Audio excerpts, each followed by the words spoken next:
벌써 이제 5월 달 이렇게 우리가 도입하면서 아름다운 계절의 한가운데를 지금 걷고 있습니다. 여러분 인생이 항상 5월만 같지는 않잖아요.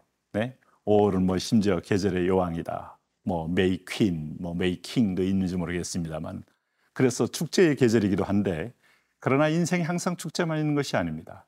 인생은 비바람도 있고 돌풍도 있고 또 원치 않는 폭우도 있고 천둥도 있고 지진도 있고 그럼에도 불구하고 우리는 리빙스턴의 한 말을 기억합니다. 사명을 받은 자는 결코 죽지 않는다.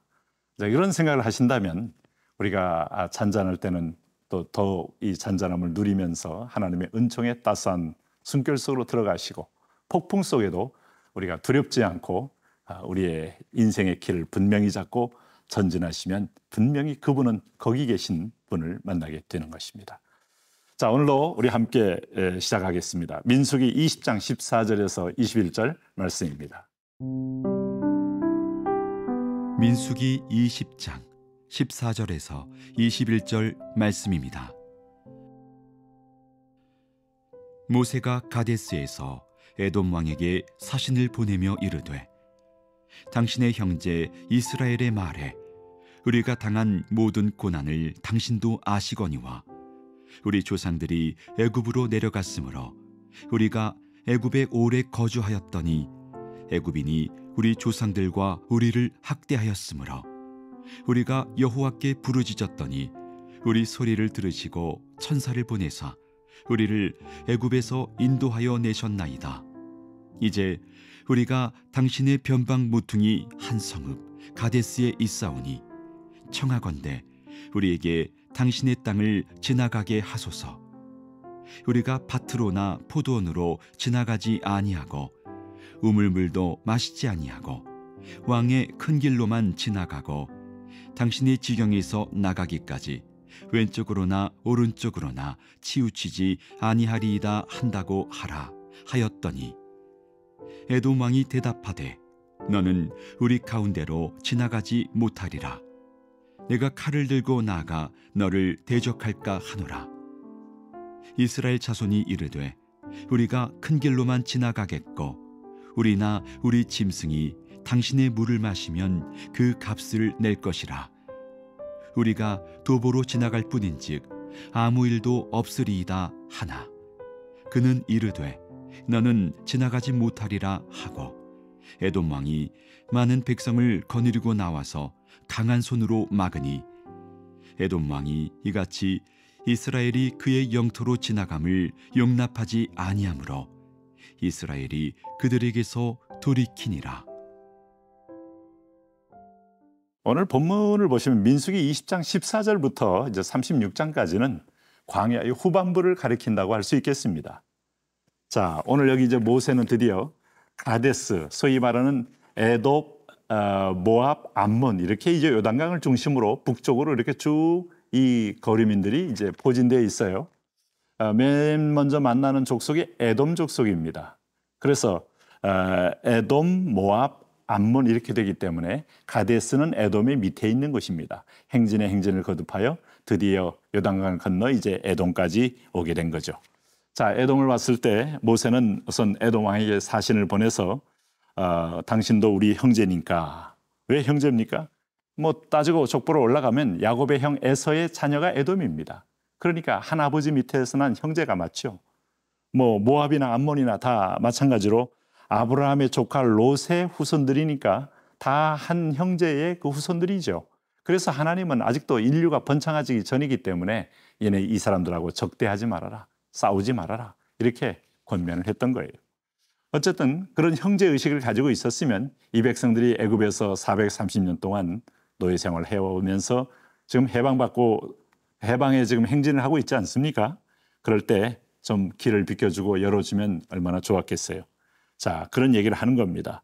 15절 말씀 보니까 우리 조상들이 애굽에 내려갔으므로 우리가 애굽에 오래 거주하였더니 애굽인이 우리 조상들과 우리를 학대하였으므로 우리가 여호와께 부르짖었더니 천사를 보내사 우리를 애굽에서 인도하여 내셨습니다. 이제 우리가 당신의 변방 모퉁이 한 성읍 가데스에 있사오니 청하건대 우리에게 당신의 땅을 지나가게 하옵소서. 이렇게 올라가야 여리고 성에 있는 요단강 중턱까지 올라갈 수가 있어요. 그게 가나안으로 들어가는 이제 입성하는 길입니다. 그래서 그 밑에 이제 에돔 땅이 아마 포도도 기르고 여러 가지 곡식도 밭도 있고 하니 에돔 왕이 깜짝 놀란 거죠. 그러나 여기 이제 모세가 분명히 말합니다. 우리가 밭으로나 포도원으로 가지 아니하고 우물물도 마시지 아니하고 왕의 큰 길로만 지나가고 당신의 지경에서 나아가기까지 왼쪽으로나 오른쪽으로나 치우치지 아니하리이다. 잘 갈 테니까 길만 좀 열어주십시오 라고 부탁을 한 겁니다. 그랬더니 에돔이 모세를 통한 이 사람들의 제안을 믿지 못하죠. 거절합니다. 거절하되 아주 단호하게 거절합니다. 18절 말씀 보세요. 에돔 왕이 대답하되 너는 우리 가운데로 지나가지 못하리라. 내가 칼을 들고 나아가 너를 대적할까? 계속 온다 그러면 내가 군대를 동원해서 너희들 칼로 목을 치겠다. 이런 얘기 한 겁니다. 여러분, 시세를 분별해야 됩니다. 상황을 판단해야 됩니다.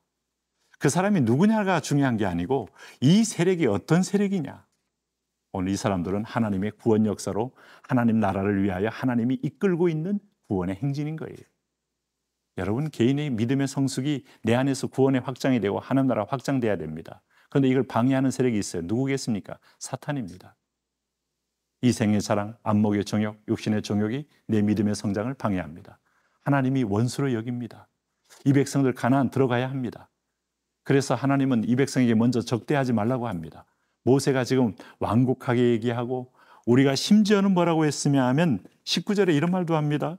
이스라엘 자손이 이르되 우리가 큰 길로만 지나가겠고 우리나 우리 짐승이 당신의 물을 마시면 그 값을 낼 것이라. 돈도 지불하겠다는 거예요. 할 능력이 있어요. 애굽에서 나올 때 많은 폐물들 가지고 나왔잖아요. 이 에돔이 곡식 한 해 농사 망친다고 해도 금으로 보상받을 수 있어요. 그런데 에돔 왕은 나와서 강한 손으로 막으니 강팍함과 완악함으로 이 행진을 가로막은 거예요. 잘 생각해 보십시오. 하나님은 어떻게 보셨을까? 내가 직접 지휘하는 행진에 나의 앞길을 막아요. 하나님의 성령이 우리 가운데 하나님이 직접 우리에게 믿음을 주고 말씀을 기억나게 하고 성장하게 하는데 이것을 방해해요? 하나님이 그냥 둘까요? 오늘 우리가 하나님 나라 확장하는 전도로 나가려고 하는데 전도를 방해해요? 공격을 해요? 하나님의 교회를 세우는데 굳이 교회를 애써서 왜 우리 동네에 세우냐고 단체로 방해합니까? 제 친구 얘기해서 미안합니다만은 막 건물 짓는 데 왔다가 그만 건물 바깥 한 발짝 나가서 쓰러져서 돌아가신 동네 어르신이 계시더라. 이런 일이 참 우리가 이해할 수 없는 일이 일어나는 것이 현장입니다. 오늘 구원의 역사 기억하십시오. 방해자가 되지 마십시오.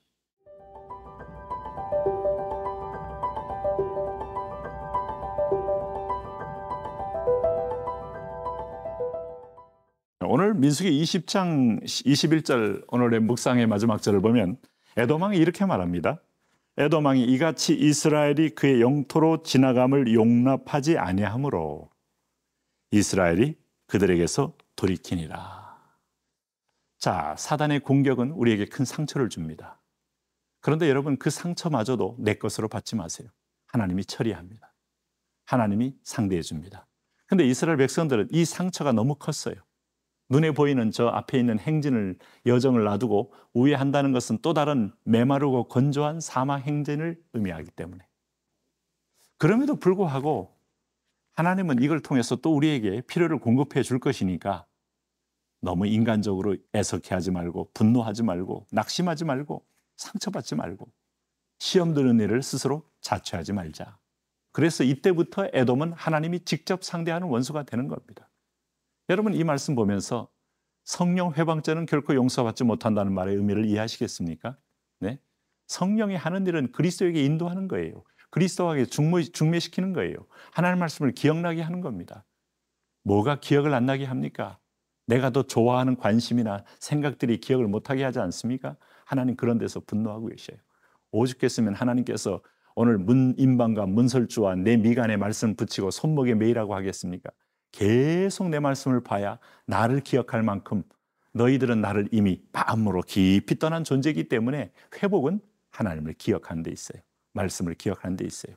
그리고 그 말씀대로 따라가는 데 있어요. 오늘 여러분의 큐티하는 일에 하나님이 도와주십니다. 성령님이 앞서가십니다. 내가 지금 오늘 말씀 따라서 살려고 할 때 하나님이 기뻐하십니다. 주님과 동행하는 축복이 있기를 바랍니다.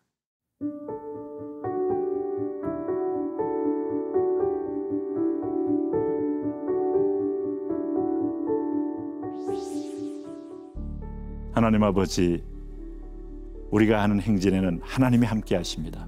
너를 축복하는 자를 내가 축복하고 너를 저주하는 자를 내가 저주합니다. 주님과 동행하는 자의 담력이 여기 있습니다. 이런 길을 계속 가게 하여 주옵소서. 또 이렇게 따라가게 하옵소서. 예수님 이름으로 기도합니다. 아멘.